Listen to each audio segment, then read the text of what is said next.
Alright, keep watching, Andy. Ooh, you're so scary. Ooh.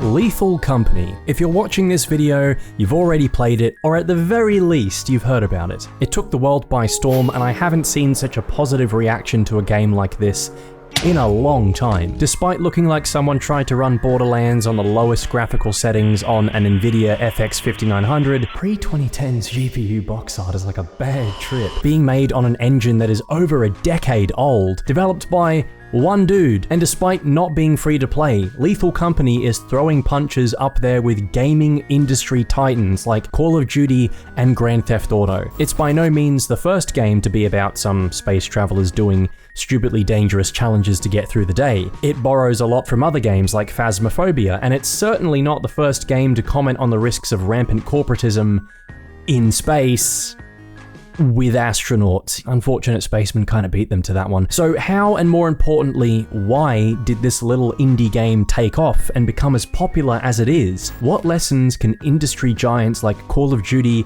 Halo, and others learn from this game? I'll give you a hint. This is gonna sound cringe, but the key ingredient is fun. Hello there guys, gals, ladies and gentlemen. My name is Leipaladin, and Bro, what are you talking about, man?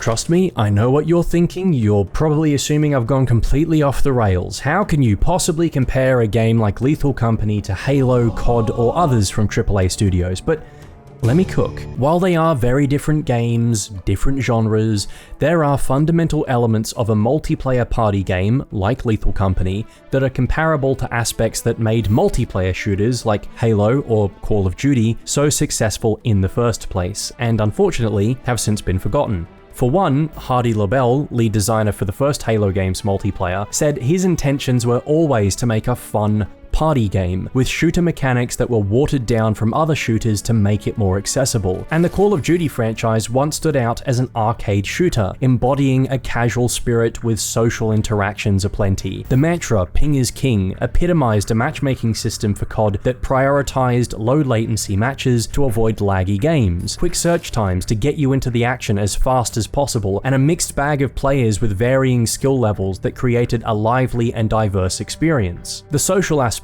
was paramount, allowing rivalries and friendships to form as you went from match to match with the same players. Game modes like Search and Destroy forced you out of party chat and into game chat, so you had to communicate with your teammates and psych out your enemies by trash talking them between rounds. Fuck up, you fucking that you'll be getting fucking flying elbowed. Call of Duty was a social playground.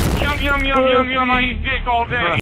Maybe closer to a cesspool than a playground, but it was still incredibly fun. Halo was also once a beacon of community-driven gaming. It thrived as a game connected to its community, allowing players to party up after matches, veto maps, examine other players' ranks, career stats, and armor. You could easily share screenshots and video clips through the file share system. Fast forward to the present, and many of these features have either been patched in later or remain absent in Halo's latest installments. The once vibrant social aspect of Call of Duty has also been diminished, with Search and Destroy and similar game modes no longer necessitating game chat, and stringent monitoring of in-game communication by an AI makes talking in general a risky move, so you might as well not even bother on the off chance you get flagged by Skynet and your account gets nuked.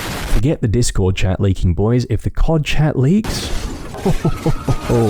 we're fucking done. It's a far cry from the engaging social playground cesspool that COD once exemplified. These social features allowed players to make stories out of the games they were playing. I feel like you don't get those kinds of encounters in-game anymore. In contrast, Lethal Company offers a refreshing return to the roots of gaming comradeship. The game mandates communication for survival, automatically setting players' microphones to on. This raises questions about the direction of team-based games like Call of Duty and Halo, where effective communication is essential for victory, yet it seems like they don't want you to talk with your teammates. There's an absence of mandatory communication in ranked modes in those mainstream titles, which stands in contrast to Lethal Company's emphasis on teamwork and vocal interaction, making friends and bonds with your fellow workers along the way. The decline in the social aspects of these major franchises has left a void, one that indie gems like Lethal Company are successfully filling, leading to amazing moments like these.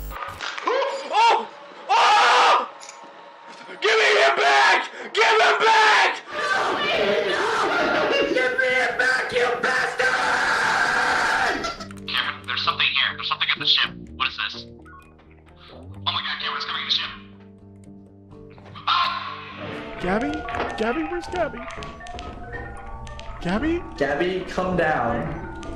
I'm stuck. Gabby, you're fucked if this thing comes after you, I think. What does the gesture do? It's What does it do? faster.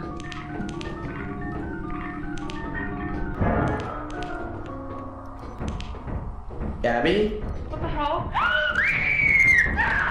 My new favorite genre of video is something with a vaguely terrifying title, the Lethal Company astronaut, and the 1,000-yard stare superimposed on the thumbnail. These moments have been reposted widely across social media, basically acting as free marketing for the game. Once upon a time, Halo had a similar impact on the internet, with its theater mode leading to many Chris Nolan and Scorsese wannabes making films in the game's engine using the theater mode. This genre of filmmaking, called machinima, also acted like free marketing for Halo, showing off a quirky and fun-loving side of the game and its community, or telling impactful dramas with action scenes that could rival John Wick.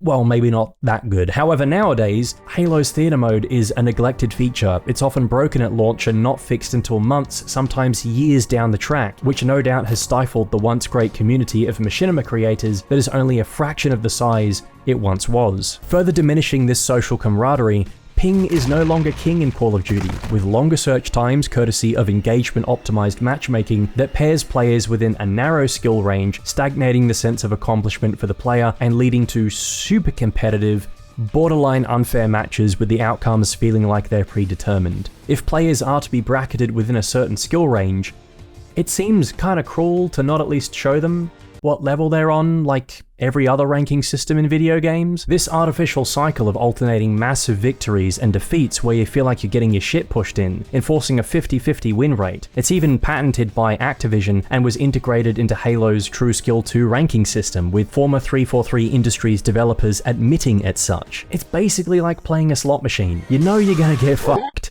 but you do it anyway on the off chance that you might get another win if you stick it out for just a bit longer. And this is coming from an Australian, alright? A resident of the gambling capital of the world. I know the pain of losing on the pokies and the not going out on a loss mentality. That same True Skill 2 matchmaking algorithm that was introduced in Halo attempts to balance competitiveness in matchmaking and has resulted in super sweaty matches permeating even non-ranked playlists, when they're right there.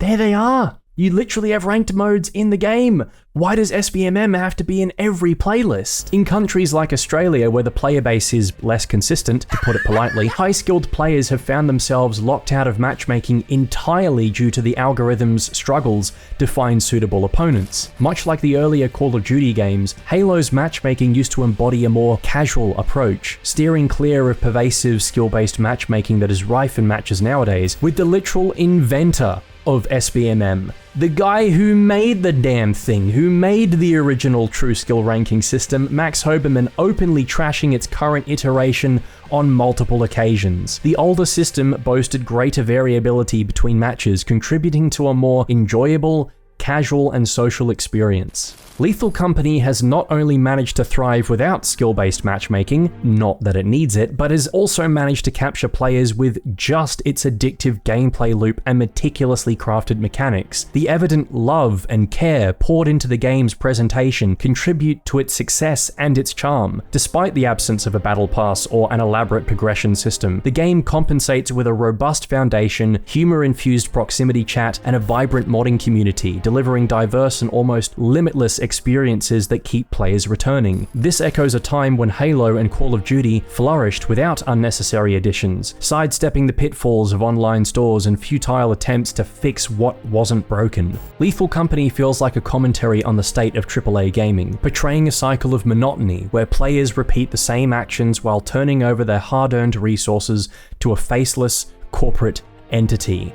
And for what? In this bleak landscape, gamers can feel like mere tools for profit generation. The allure of massive earnings and keeping players retained often overshadows the essence of what games are meant to be. Games have become the side projects, akin to slot machines in casinos, to a massively profitable virtual storefront. However, amidst the sea of such practices, there is a breath of fresh air in the form of games like Spoilers, Lethal Company, which, with a fraction of the resources compared to industry giants like Activision and Microsoft, has risen through the ranks. Similar success stories, such as BattleBit outshining Battlefield or The Finals, these games underscore a changing trend in the industry. The crux of the argument I'm trying to make here is to make something that is functional and, more importantly, fun.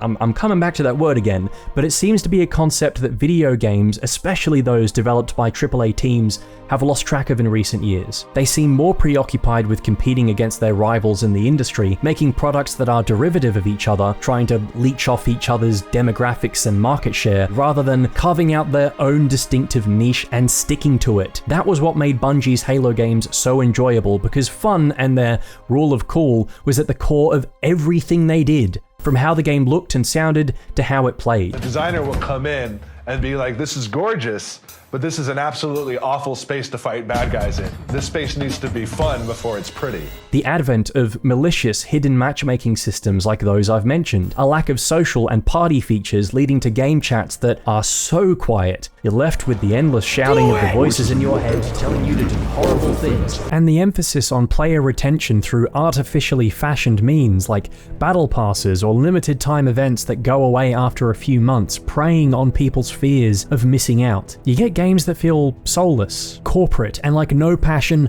went into making them. An experience that is designed to keep you hooked like an addict, rather than keeping you engaged with a replayable gameplay loop, innovative and interesting mechanics, a thriving social community, or a unique story or multiplayer that you can happily lose yourself in for a few hours to get away from the burdens of the real world. If Lethal Company has taught us anything, it's that if you make a game that's fun first, that works as it's intended to, then everything else will fall into place. And so more often than not, we're seeing indie games top the charts of the most critically acclaimed, and now they're finally getting into the charts for most played as well. The cat's out of the bag as the industry moves full steam ahead with its transition from traditional hard copies in stores to digital storefronts like Steam. The doors have opened for players to explore a plethora of new games that might have previously faced failure or never would have been discovered due to the challenges of securing a publisher willing to display and distribute their game on the shelves of GameStop or EB Games or whatever.